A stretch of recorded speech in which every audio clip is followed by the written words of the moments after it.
Autre élément technique est gabarit. La plupart des caméras ont une sortie HDMI, alors que les PC ont des ports USB. Pour convertir le format, il y a des systèmes, il y a des accessoires, des HDMI Capture to USB, autrement dit un convertisseur de format, qui permet à une caméra, avec une sortie HDMI, d'alimenter un PC avec une entrée USB. Comme les caméras ont des connecteurs micro HDMI, on considère que c'est assez fragile. Pour les protéger, il y a des HDMI Cable Clamp qu'on peut fixer au trépied de la caméra. Ça fait que si on accroche le fil, par exemple, le fil peut briser, mais la caméra est protégée. Est-ce qu'on peut capter le son avec le micro de la caméra? Vraiment non. Pourquoi?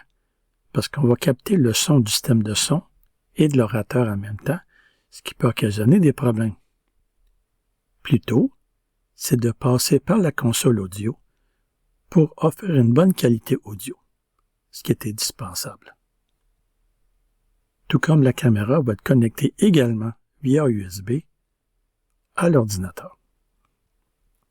Fixer des câbles avec du ruban adhésif sur le sol, c'est vraiment pas une solution.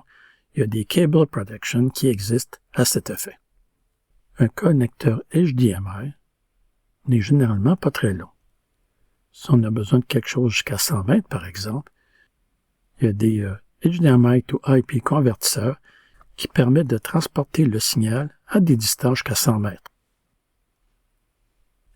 Pour les présentations, le programme peut être envoyé au réseau social et sur le projecteur de l'Église, donc, on a les présentations régulières telles que les annonces, les chants, le texte et les références bibliques des sermons.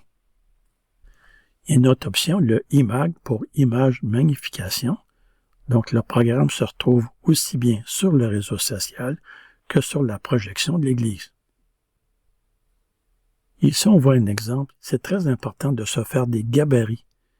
Ici, on voit bientôt en direct le logo de l'Église, le nom du pasteur, le titre du sermon, etc., la date, avec toute l'information nécessaire pour le programme qui s'en vient, soit la diffusion du culte. Il est important que les versets soient bien identifiés et bien lisibles. Le nom du pasteur, c'est également important, parce que c'est pas tout le monde qui regarde qui le connaisse. Les chants également doivent être bien et clairement présentés. C'est peut-être une idée de se faire un gabarit avec les différentes polices de différentes grandeurs pour bien évaluer ce qu'on envoie comme diffusion et jusqu'à quel point c'est bien lisible. Lorsqu'on présente une vidéo, c'est bon que la personne qui regarde comprenne très bien qu'il s'agit d'une vidéo qui vient de votre diffusion. Ceci met fin à cette vidéo. Vous êtes maintenant invité à passer à la suivante.